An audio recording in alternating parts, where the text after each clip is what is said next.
2006, when I came into the company, it was the tipping point. We had just gone through Katrina, where we had hotels in Louisiana and along the Gulf Coast that were destroyed as a result of a hurricane that in many respects could have been fed by climate change and the changing temperatures.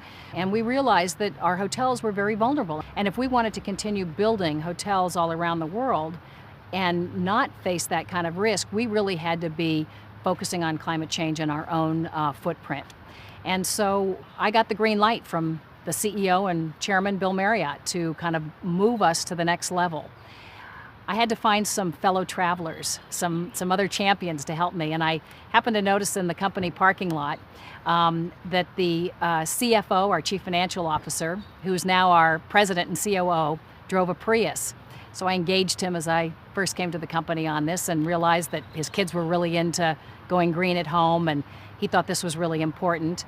And so I asked him, well, what do you think about starting a company executive level green council that really kind of looks at this more strategically than we have been? And he said, great. And what was interesting was to see how many closet environmentalists were lurking in Marriott. People that had tried to move these initiatives earlier, but never felt like there was the permission slip or the green light or the appetite for this being what they were going to be rewarded for and expected to do in their jobs.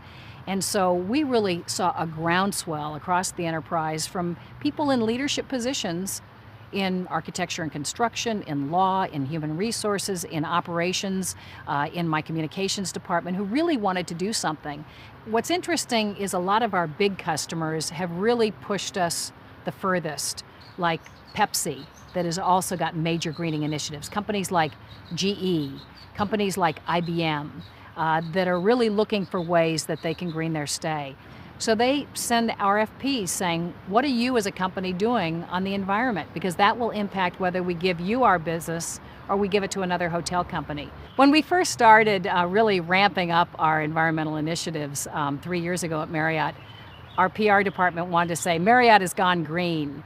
And I said, well, that's not the truth. I mean, we didn't even know the word greenwashing, but that would have been greenwashing because really, Marriott will never eliminate its carbon footprint, I don't think, in our lifetime. Sometime in the future, we may be able to do that, but we've got 3,200 boxes around the world that either have to be warmed when it's cold outside or cooled when it's hot outside. But there's going to be so much innovation going forward, and that's what we're really trying to tap into. How do you keep on finding the next thing? We have gotten past table stakes. Table stakes is having an environmental strategy, leadership with an environmental green council that's driving that strategy, making sure that we only have compact fluorescents and not incandescent bulbs, that we are looking for every effort in our supply chain and our construction to be greener. But there's going to be so many more new things that we can do. I think that's what's really exciting, is it's just all this innovation is extremely educational for all of us that work in the company, and it's a whole new front that we're looking at our lodging business.